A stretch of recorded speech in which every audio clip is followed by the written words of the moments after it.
Meanwhile, in the Auram residence... So you're saying that after your parents' murder, you vowed to exterminate crime as some sort of owl man? Yeah, Scott, we've been over this. I've been Batman for years. I'm honestly surprised that you never figured it out. I'm never available at night, and I do live in a pretty sketchy part of town. Wait a minute, Batman? Last week you said you were Owl Man. Are you sure you're a crime-fighting vigilante? Is that why I keep getting expense reports for smoke bombs? I'm not paying for these, Auram. Gotta go! Hello and welcome to the show with issues. I'm Auram and Bruce Wayne, the Batman.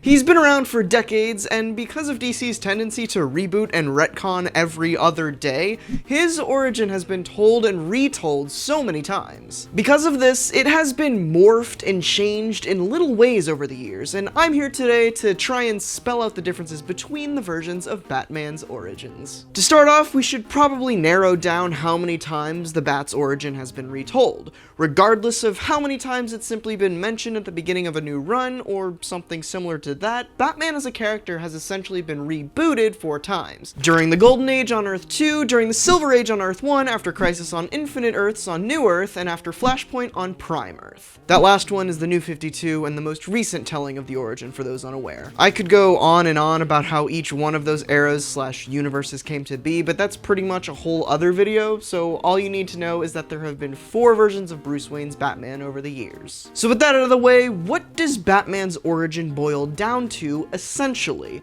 If you needed a bare bones version of the thing, it would probably consist of 3 things. A rich kid's parents dying, that same kid getting in peak physical condition somehow as he grows up, and eventually donning a suit that vaguely resembles a bat. Kinda. Seriously though, does anyone else think he really doesn't look that bat-like?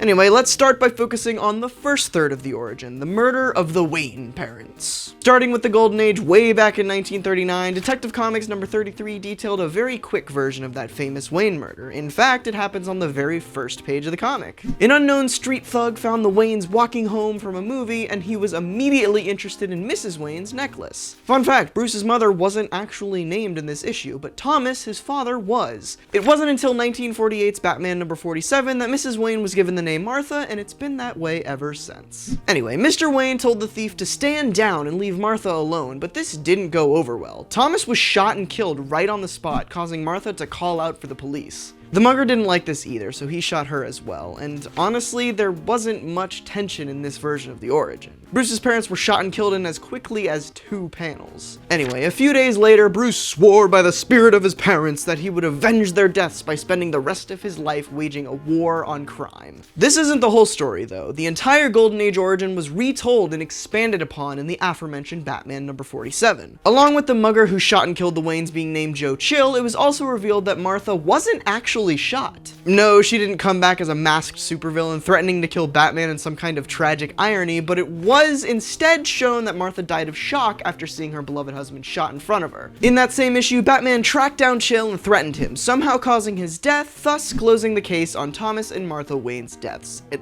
least as far as Earth 2 goes. Earth 1 Batman's origin was told in a rather unconventional way for classic superhero origins. It was actually showcased on its own in a book from 1980 titled Untold Legend of the Batman, and didn't even start with the death of Bruce's parents. Instead, it starts at a charity costume event where the Waynes were in attendance. Thomas was dressed in a bat costume, which Bruce took a huge liking to. His father promised Bruce that he could wear the costume when he was older, but right as he said this, a group of criminals showed up to the party, one of whom has been shot. See, they were looking for a doctor and assumed rightfully that one would be at the fancy party. They kidnapped Dr. Thomas Wayne and forced him to remove the bullet, but Thomas didn't comply. He punched the gunman and ran straight to the cops, saying that he wanted to find the guy and put him on trial. So, Lieutenant James Gordon did just that, and Lou Moxon faced several years in prison until he got out in order to hit on the Waynes, of course. Joe Chill, a common street thug hired by Moxon, found the Waynes on their way home from a movie in Park Row and tried to steal Mrs. Wayne's necklace. Thomas said no, Chill shot him, Martha made an uproar, Chill shot her, and Bruce later vowed his war on crime once again. The death of the Waynes played out pretty similarly to its Earth 2 version, and that's largely because of the seeming lack of transition between the Earth 2 and Earth 1 Batman. See, unlike the Flash or Green Lantern, Batman as a character wasn't completely overhauled.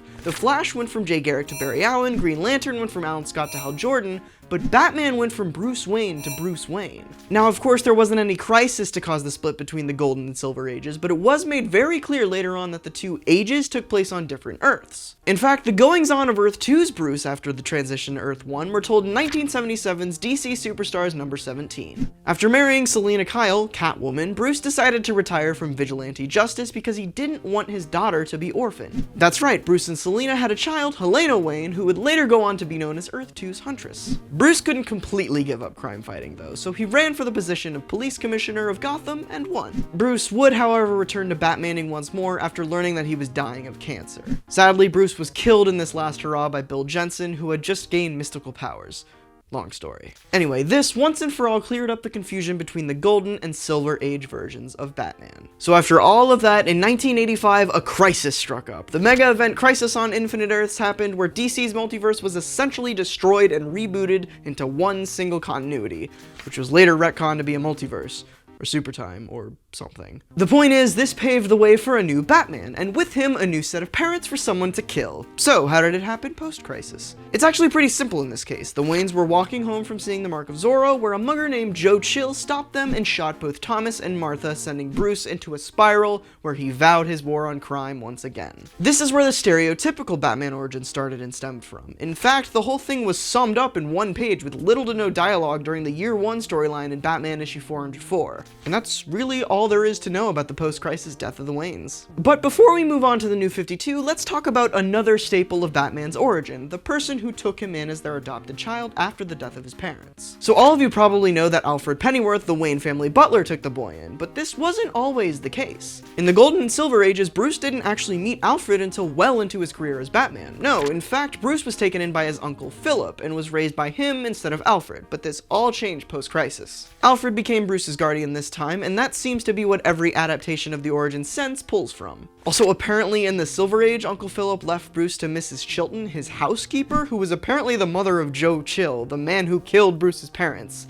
It's pretty messed up. Alright, now we can move on to the New 52. This one is very par for the course as far as the actual shooting goes. The Waynes were on their way home from seeing Zorro at the Monarch Theater when Joe Chill, a common street thug, confronted them looking for money. Thomas tried to bargain with the guy and calm him down, but Chill got scared and shot at him and his wife Martha. He ran away and left Bruce Wayne parentless once again. Bruce longed for a world where no one dies the way his parents did, setting him on a quest to find justice, and this is where the New 52 deaths get a bit interesting. Without diving too far into the training aspect of the New 52, which we're about to tackle as a whole, Bruce took it upon himself to find a reason for his parents' murder. He couldn't live with it just being some freak coincidence on a random night, even going so far as to obsess over the idea of the mythical Court of Owls being responsible in some way, but never found anything. At the age of 18, however, he finally found Joe Chill once and for all. Chill explained that there really was no deeper connection between him and Bruce's parents, and that he simply needed the money at the time, thus closing the book on the New 52 version of the Wayne murders. Now on to the second part of the origin, how Bruce trained both physically and mentally to become Batman. Going back to the Golden Age in Detective Comics number 33, Bruce's training was pretty much brushed under the rug. It's said that he became a master scientist and trained his body to physical perfection, and that's really all that's said on the subject. That is until 1986's Secret Origins number 6, where Earth 2 is revisited for another crack at Batman's origin. In this story, it's revealed that Bruce started his training in college, where he joined the theater department and met one Julie Madison, his soon-to-be girlfriend, but we'll get back to that later. Moving on to the Silver Age side of things, it's once again a bit unconventional here. Bruce actually started his training to become Batman almost instantly after his parents died. He learned of the top detective in Gotham, Harvey Harris, and decided that he would become Harris's pupil, but knew that Harris would turn him away if he learned his identity. So Bruce donned his first costume, one very similar to the traditional Robin outfit actually. He found Harris while he was on a case one night and asked the detective to be his protege. Harris said yes, and even called the boy Robin, because apparently he looked as brilliant as a Robin Redbreast in his costume.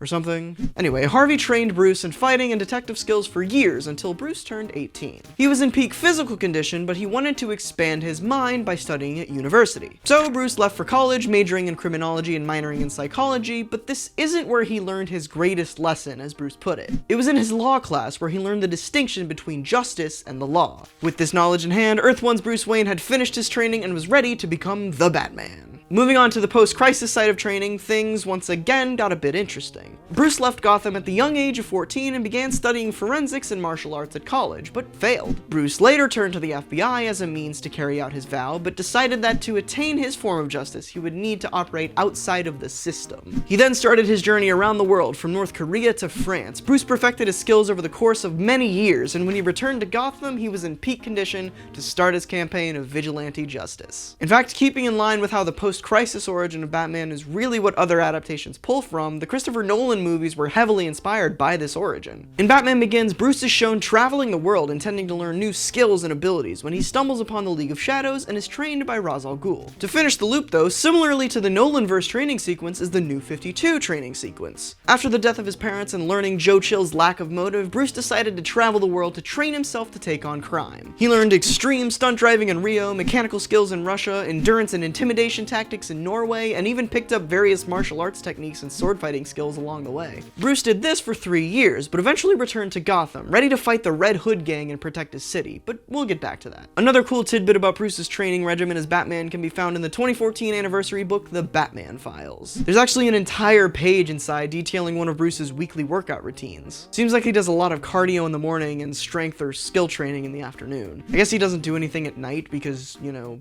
Batman. Now, finally, for the third and most exciting part of Batman's origin, actually donning the suit and becoming the vigilante himself. Going back to his Golden Age origin once again, we find Bruce back at college with his girlfriend Julie, where they stayed together until graduation. Julie pursued a career in acting on Broadway, while Bruce returned to Gotham to become a police officer. Later, Julie sent Bruce a letter convincing him not to be a police officer because she couldn't be with a man who endangers his life every day. This inspired Bruce to try fighting crime and doing detective work in disguise. He decided that he would need a costume that would strike fear into the heart of his foes, and just as he makes this epiphany, a bat flies through the window. Bruce takes this as an omen and sets out to get his first batsuit made. He dresses as an old man and hires the 2 most experienced costume makers in Gotham to create said batsuit. Bruce dons the outfit and for the first time ever becomes the Batman. I guess it's also worth mentioning that the Detective Comics number 33 version of this origin is pretty much the same, except all the college stuff is left out. And following in that iteration's footsteps is the Silver Age version of Bruce's suiting up. After studying at college, Bruce returned to Gotham and told his parents' grave that he couldn't be a policeman like he always dreamed, because they're often held back by the law.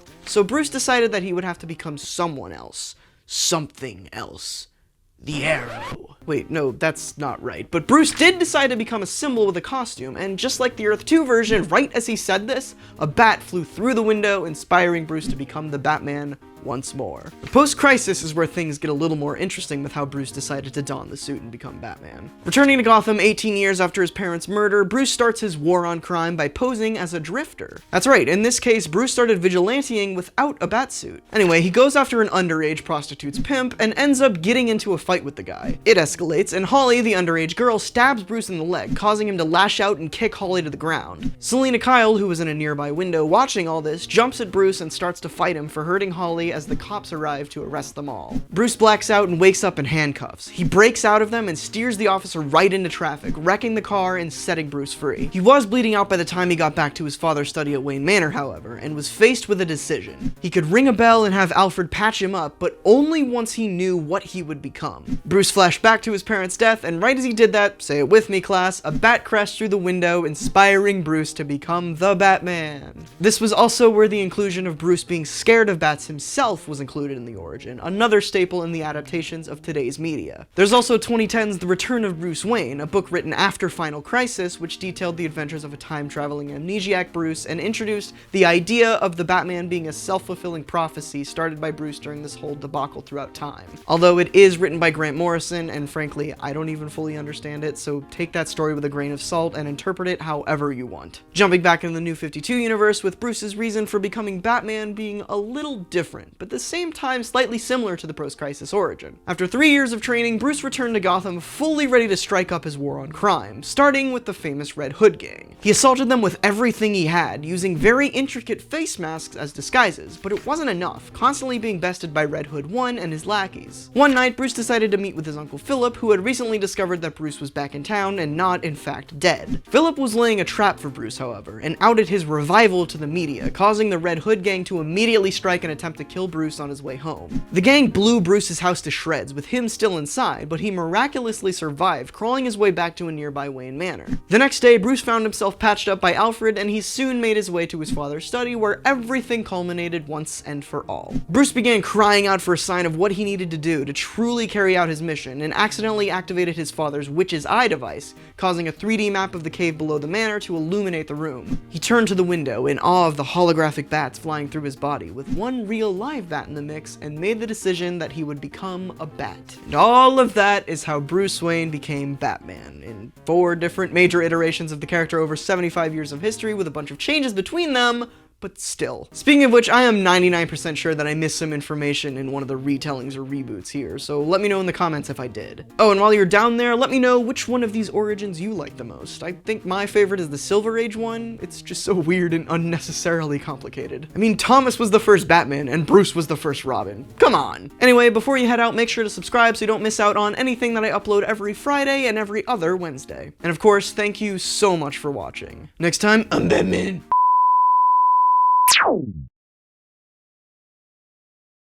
What? Oh my! Oh,